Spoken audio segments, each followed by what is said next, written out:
자, 우리 함께 말씀을 보겠습니다. 오늘 말씀은 고린도전서 1장 말씀을 보겠습니다. 자, 오늘 말씀 고린도전서 1장 24절부터 25절까지의 말씀을 보겠습니다.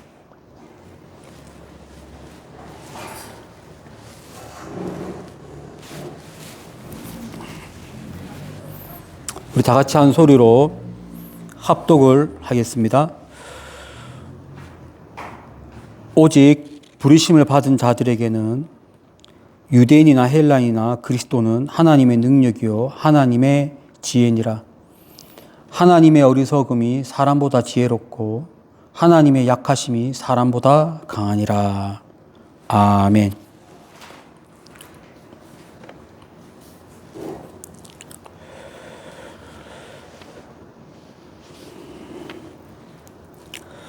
오늘 이 본문 말씀을 보면 좀 어색한 표현이 있는데 그것이 하나님의 어리석음이라는 단어입니다. 하나님의 약하심이라는 단어입니다. 보통 우리가 하나님의 능력, 하나님의 구원, 하나님의 지혜 이런 단어는 많이 우리가 듣고 알고 있는데 하나님의 어리석음, 하나님의 약하심 이것은 참 우리가 적응하기 힘든 표현입니다. 사도 바울은 하나님의 어리석음, 하나님의 약하심이라는 이 단어를 통해서 우리에게 던지는 메시지가 있습니다. 어떤 교훈을 배울 수 있을까요? 오늘 말씀을 통해서 함께 은혜를 나누겠습니다. 먼저 하나님의 어리석음, 이것은 세상이 이해하지 못하는 방식인데 이 표현이 어떤 표현이냐면 정말로 하나님이 어리석다라는 그런 표현이 아니라 세상 사람들의 기준으로 볼 때 어리석게 보인다. 그것을 세상 사람들이 말하고 있는 표현을 가지고 온 거예요. 야, 너네가 지금 하나님의 그 모든 방식을 어리석다라고 표현하지 않느냐? 그 하나님의 어리석음을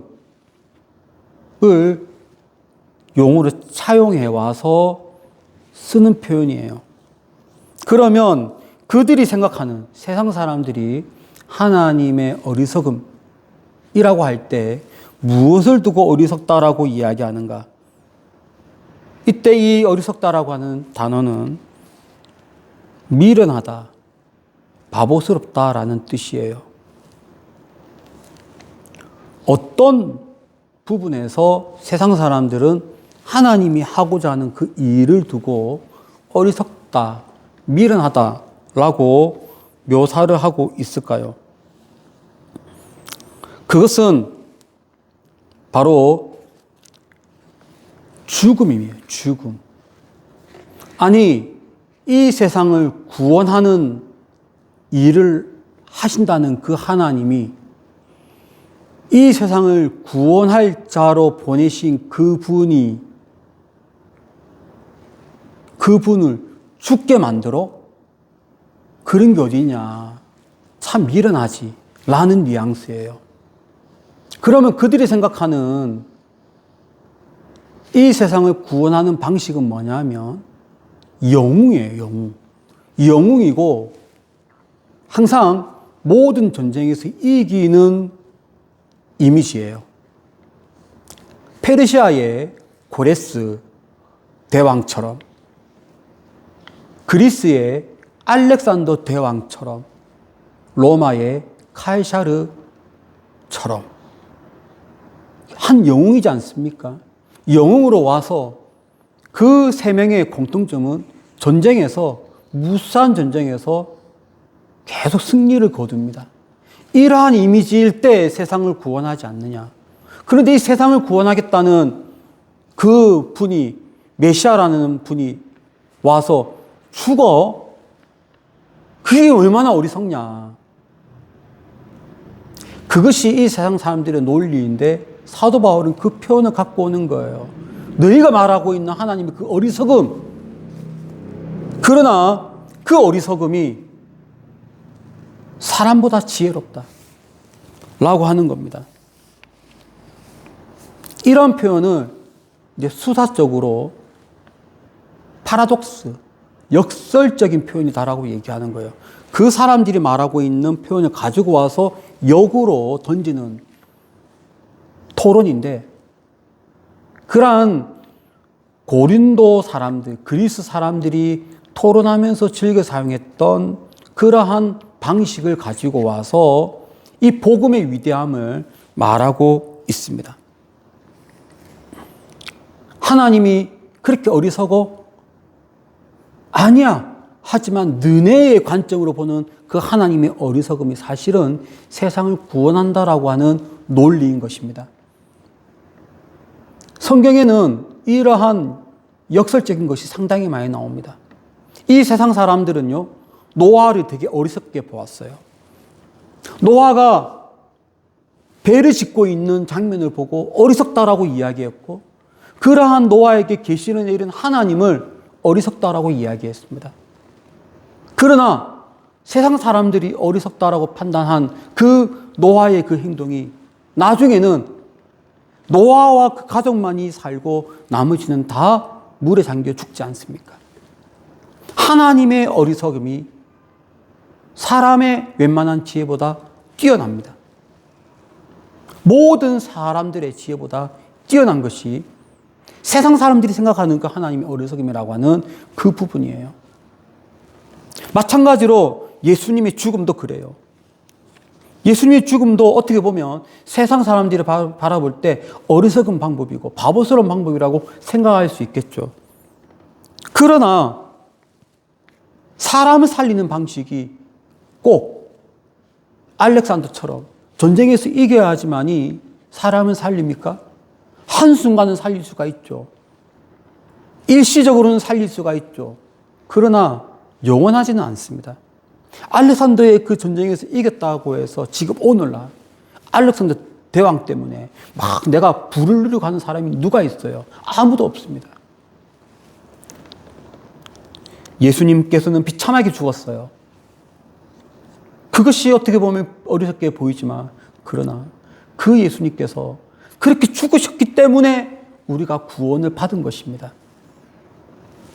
복음은 무엇인가? 복음은 이런 것입니다.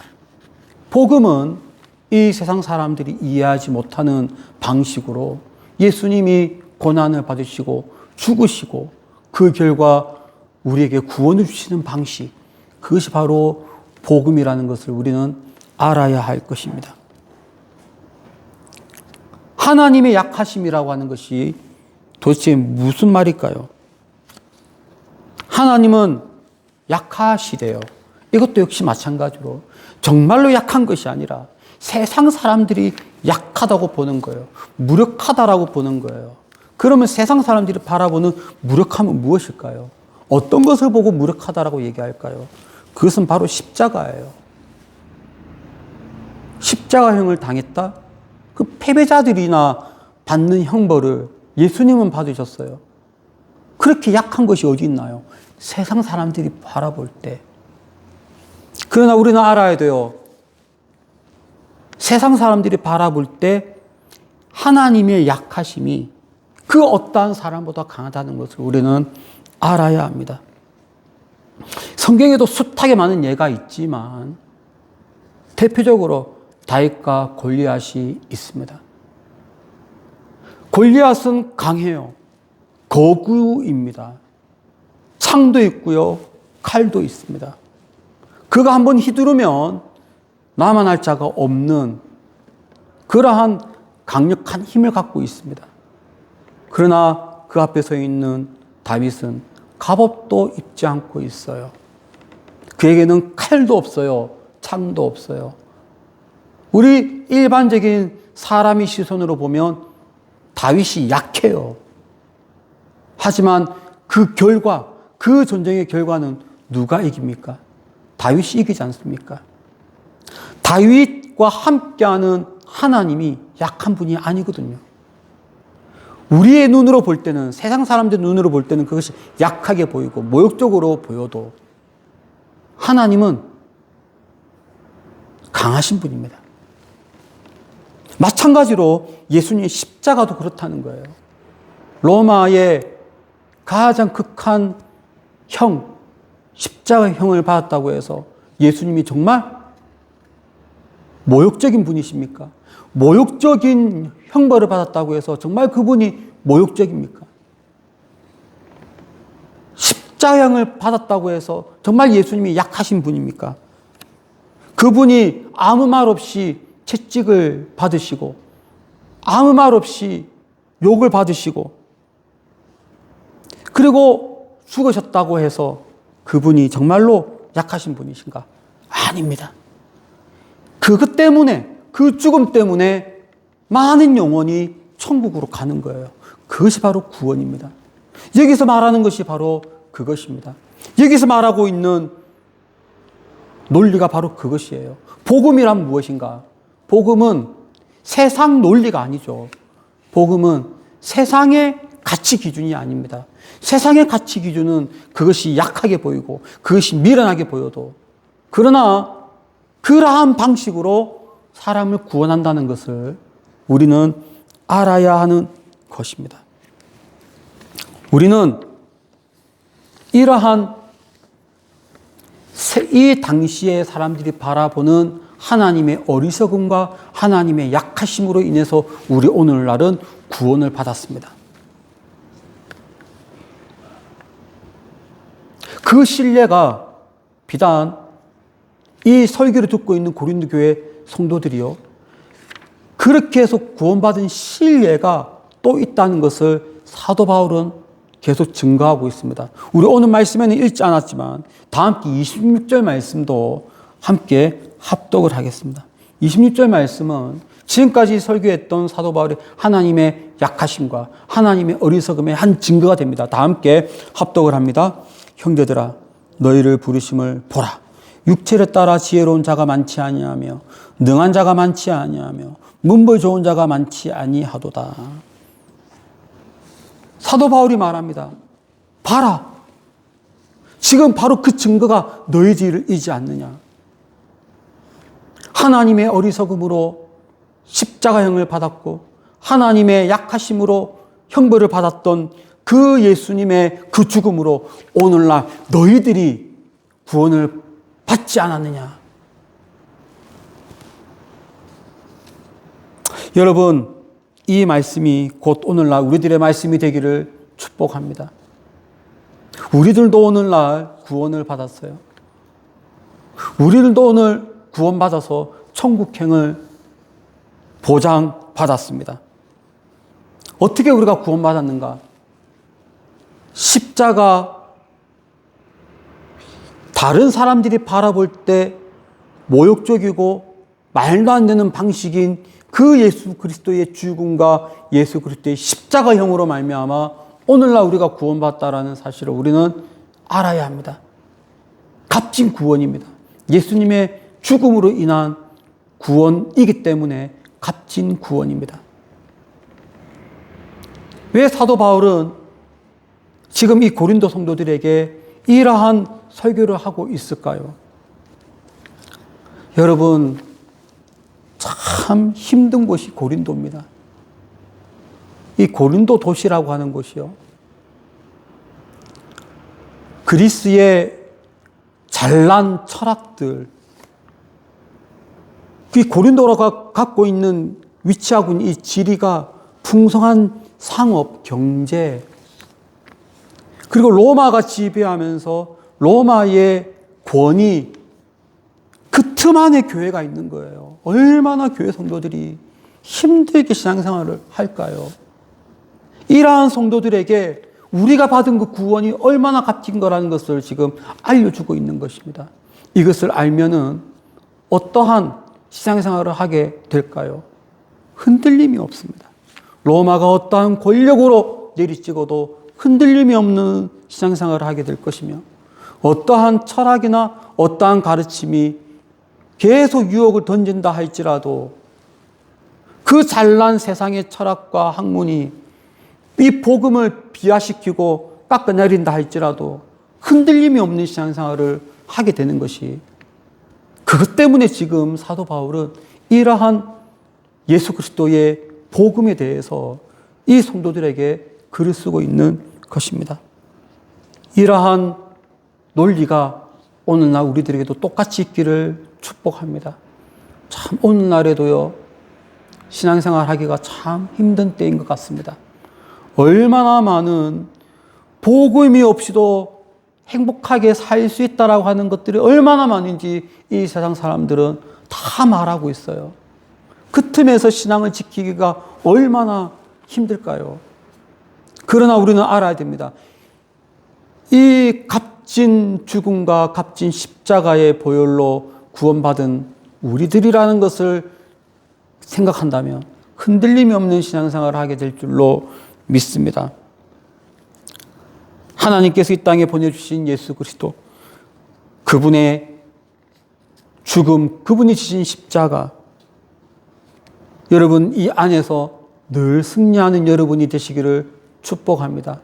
예수 그리스도의 은혜 안에서, 예수 그리스도의 그 십자가의 그 은혜 안에서 항상 강하고 힘든 신앙생활을 하게 하시기를 예수의 이름으로 축원합니다. 기도하겠습니다. 하나님 아버지 감사합니다.